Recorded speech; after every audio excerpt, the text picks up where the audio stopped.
what these words are, and they hide behind, well, I'm just saying what the Lord told me to tell you, as if God is not using a human creature, as if you are not mediating.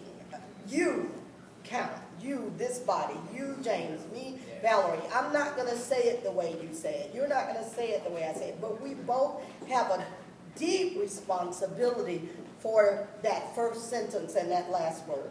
Yeah, you see, everybody looks different. Everybody writes different. And what preaches different, your preaching, your writing should be your signature. It's distinctive. Yeah. That means nobody else can preach like that. Right. You don't preach like somebody else. Right. You get your own style, your own signature. Yes. I got my signature when I sign my name. Nobody else signs like that. And when I write theology, I want people to know whether they see my name there or not. If they know my work, They say that's James Cone. Right. that's Cone there. You know that's how he talks. You follow? And that's what each of us has a signature. Yeah.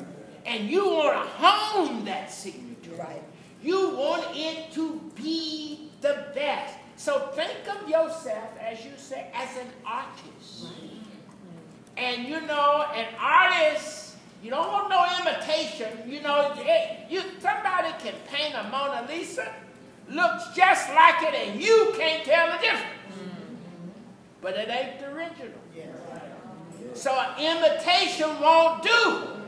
So don't imitate anybody else.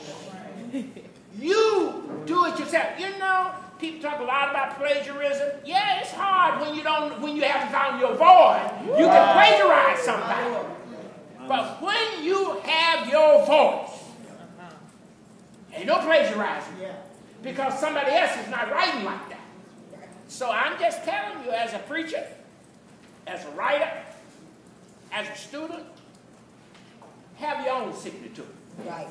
And create it in a way, or your voice in a way that only you speak like that. Right.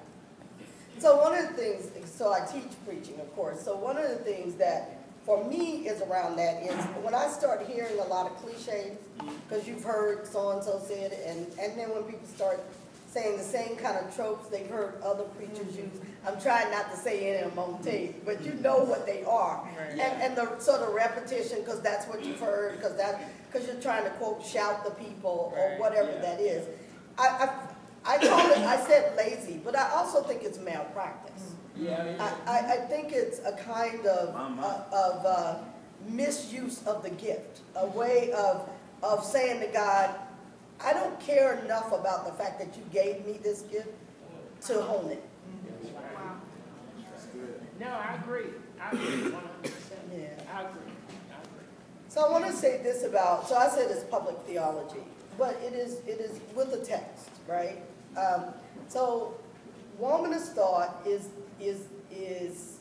purple is the lavender, right?